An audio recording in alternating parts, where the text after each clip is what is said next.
നമ്മുടെ ഹോസ്പിറ്റലിൽ അപ്രോൺസ് ഉണ്ടാവും, അത് കുറേ കാലം ഉപയോഗിക്കുന്നുണ്ടാവും. നമുക്ക് അതുപോലെ തന്നെ സ്വാഭാവികമായിട്ട് അറ്റോമിക് എനർജി റെഗുലേറ്ററി ബോഡി തന്നിട്ടുള്ള ഒരു മോണിറ്ററിങ് ഡിവൈസ് റേഡിയോളജിയിൽ ഉപയോഗിക്കുന്നുണ്ടാവും. ഇതൊക്കെ കറക്റ്റായിട്ട് വർക്ക് ചെയ്യുന്നുണ്ടാവും.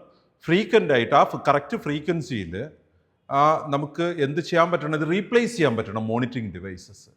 അതുപോലെ നമ്മുടെ എക്സ്റേയിലും സി ടിയിലുമൊക്കെ നമുക്ക് ആ എക്സ്റേയുടെ എക്സ്പോഷർ എത്രമാത്രം ഉണ്ടെന്നറിയാനായിട്ട് ഇതിനെ ഒന്ന് എക്സാമിൻ ചെയ്യേണ്ടത് ആവശ്യമാണ്. അത്തരത്തിൽ ഒരു റിവ്യൂ നടത്തി അത് എത്രമാത്രം ക്രാക്കുണ്ട്, ഡാമേജ് ആയിട്ടുണ്ട് എന്നുള്ളത് മോണിറ്റർ ചെയ്ത് റെക്കോർഡ് ചെയ്യണം. അതിൻ്റെ ഇമേജസ് കീപ്പ് ചെയ്യണം. സോ അതിൽ കൂടെ നമ്മൾ ഉറപ്പ് വരുത്തുന്ന കാര്യമാണ് നമ്മൾ ഈ സേഫ്റ്റി മെഷേഴ്സ് എടുത്തിരിക്കുന്നത് സേഫാണ് എന്നുള്ളത്. കുറുന്തോട്ടയ്ക്ക് വാദം വരാൻ പാടില്ലല്ലോ.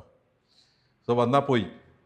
അപ്പോൾ നമുക്ക് സേഫ്റ്റി മെഷേഴ്സ് ഉണ്ടാവണം. ആ സേഫ്റ്റി മെഷേഴ്സിൻ്റെ safety, radiation safety and monitoring devices are periodically tested and results are documented.